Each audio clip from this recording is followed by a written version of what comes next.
आगे क्या लिखा है कबीर जी ने, गुरु चरणन से ध्यान लगावे, अंत कपट गुरु से ना लावे। क्या कह रहे हैं, ये कबीर जी का आदेश है। गुरु चरणन से ध्यान लगावे, क्या कह रहे हैं कबीर जी? आप जिनको भगवान मानते हैं, जिनको आप जी परमात्मा मानते हैं, इस काल्पनिक फोटो को ये क्या कह रहे हैं अपनी वाणियों के माध्यम से? उनकी वाणियां असली हैं, इस फोटो की तरह नकली नहीं हैं, अमर वाणियां हैं। हमने वाणियों के ऊपर अमल करना था, लेकिन वाणियों के ऊपर अमल ना करके हम तो इन फोटोओं के ऊपर आश्रित हो गए और इन्हीं को अपना भगवान मान बैठे, अपना परमात्मा मान बैठे। क्या कह रहे हैं कबीर जी? गुरु चरणन से ध्यान लगावे, कि गुरु जी के ही चरणों में ध्यान लगाना,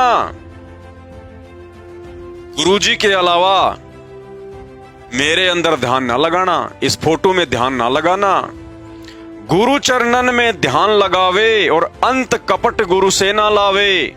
आत्माओं को निर्देशित कर रहे हैं ये कबीर जी कि अपने गुरुदेव के चरणों में पड़े रहना, अपने गुरु जी के चरणों में ही ध्यान लगाना, उन्हीं की महिमा करना, उन्हीं की चर्चा करना, उन्हीं को तुम बड़ाई देना, और अंत कपट गुरु से ना लावे, और अपने गुरु जी के साथ में कभी भी छल कपट ना करना। कौन कह रहे हैं?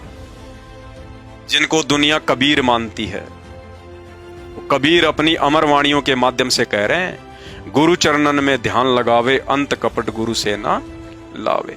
भाई जब हमने गुरु जी के चरणों में ही ध्यान लगाना है, गुरु जी से ही हमने हर प्रकार की डिमांड करनी है, गुरु जी की ही हमने भक्ति करनी है, गुरु जी से ही मोक्ष होगा, तो फिर इस फोटो का हम क्या करें?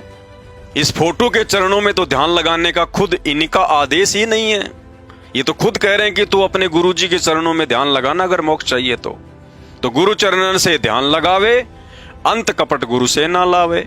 अब इस फोटो को पूजना, यानी आपने संत रामपाल जी को अपना सतगुरु भी धारण कर रखा है, और उसके बाद यदि आप इस कबीर जी की काल्पनिक फोटो को परमात्मा मान के, भगवान मान के, उनका रूप मान के, यदि आप इस फोटो को भी अपने दरबार में रखते हैं, इसको दंडवत करते हैं, इसके आगे दीपक जलाते हैं, इसको अपने घर पर दीवारों पर लगाते हैं, तो इस वाणी के अनुसार आप जी अपने सतगुरु से, असली कबीर सतगुरु रामपाल जी भगवान से छल कपट कर रहे हैं।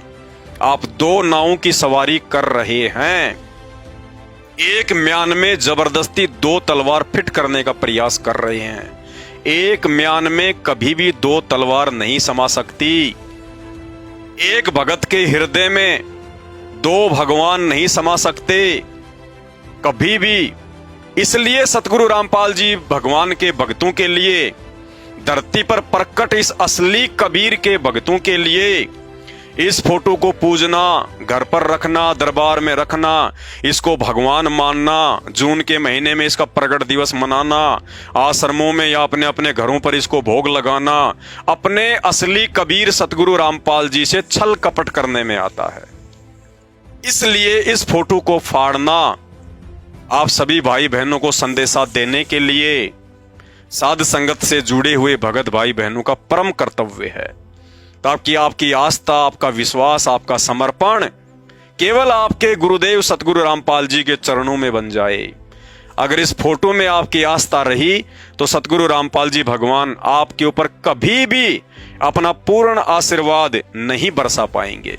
इसलिए इस फोटो को पूजना सतगुरु रामपाल जी भगवान के भक्तों के लिए जहर खाने के समान है।